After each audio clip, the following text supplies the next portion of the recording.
Halo semuanya, selamat siang, selamat hari Minggu ya. Hari ini kita habis olahraga jadi benar-benar berantakan ya. Nah, kita mau bahas besok CC ya, CC Close Candle Weekly. Dan juga ada beberapa news yang akan menggetarkan market. Nah, aku juga baru tahu dari teman aku di VIP ya. Beliau nge-screenshot siap-siap katanya tanggal 29. Dan aku memang belum cek kalender sih ya. Jadi aku kira kemarin newsnya itu terakhir yang waktu data gembel itu kemarin. Habis itu udah selesai di bulan ini. Ternyata masih ada. Jadi mari kita lihat newsnya dulu yang berikut ini. Let's go. Oke guys. Kita udah di newsnya, mari kita saksikan sama-sama. Newsnya itu dimulai dari Selasa ya, tanggal 29. Pokoknya 29, 30, 31 itu wajib no entry ya. Nah, kenapa? Karena ini cukup berbahaya kalau kita lihat marketnya ya.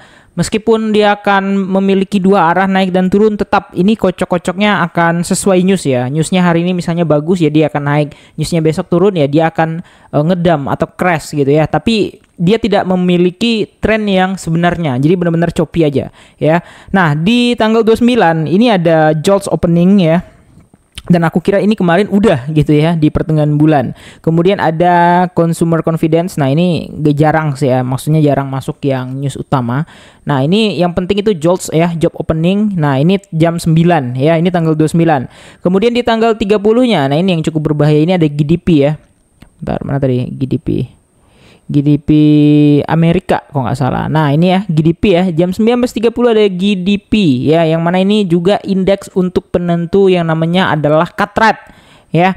Nah kemudian juga di tanggal berapa ini, tanggal 30 ini ada lagi crude oil ini oil ya, jadi nggak terlalu nggak terlalu berpengaruh. Nah ini yang berbahaya di tanggal 31 hari Kamis. Jadi benar-benar Selasa, Rabu, Kamis ini berbahaya banget. Nah di hari Kamis ini kalian tahu ada apa ya? Tentu aja ada di sini mana tadi? Nah jam 1 malam ya. Nih kalian bisa lihat jam 1 malam ya, FOMC ya. Jadi di tanggal 30 ini udah siap-siap untuk di tanggal 31-nya kita ini ya. Jadi mereka tuh tanggal 30 ya siap-siap untuk FOMC interest rate atau keputusan suku bunga, yang mana memang ya sama ya sebenarnya ini pause saja, cuman pidatonya ini ya, conference-nya ini yang biasanya selalu menyebabkan volatile pada saat interest rate decisions itu dibilang misalnya kita akan tetap misalnya ya good afternoon, kita akan tetap di sekian gitu kan, itu market biasa aja.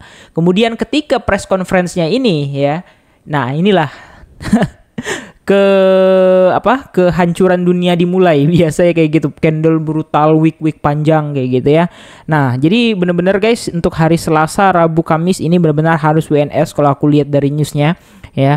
Dan aku pribadi juga sisa beberapa posisi lagi di futures, meskipun naik kemarin aku have no positions on futures ya, karena memang udah TP sebelum crash kemarin dan memang masih hold spotnya aja kayak gitu. Nah untuk Ethereum dia mau balik ke high-nya kemarin di 861 ya, kita doakan aja bisa naik ke sana ya. Kemudian lagi yang mau kita bahas di sini kan BTC ya, BTC USDT. Oke. Nah untuk BTC ya ini sebenarnya masih di plan yang kemarin, yaitu retest dan zoning di kisaran 119.000 di area resistance 4 jam ini. Kalau dia reject dia akan turun, dan kalau dia naik dia akan ke 121 122 kayak gitu ya resistance ini. Nah, jadi sekali lagi konfirmasi itu di sini ya.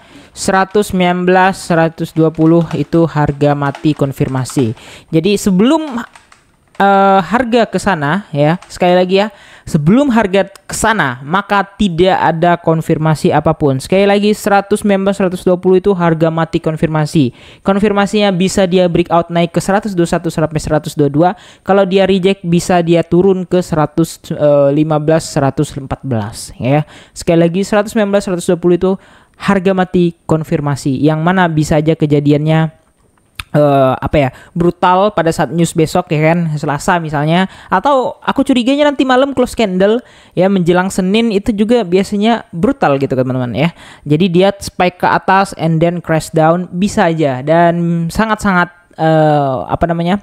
sering atau kerap terjadi yang seperti itu. Jadi tugas kita adalah waspada aja. Tapi selagi dia belum ke area konfirmasinya ini sebenarnya masih sah-sah aja kita untuk scalping gitu. Karena aku lagi juga melakukan scalping untuk beberapa koin gitu ya. Meskipun nggak banyak dan yang swingnya udah di TP, ya aku tinggal entry beberapa lagi gitu. On features ya. Jadi sekali lagi scalpingnya itu on features bukan on spot ya.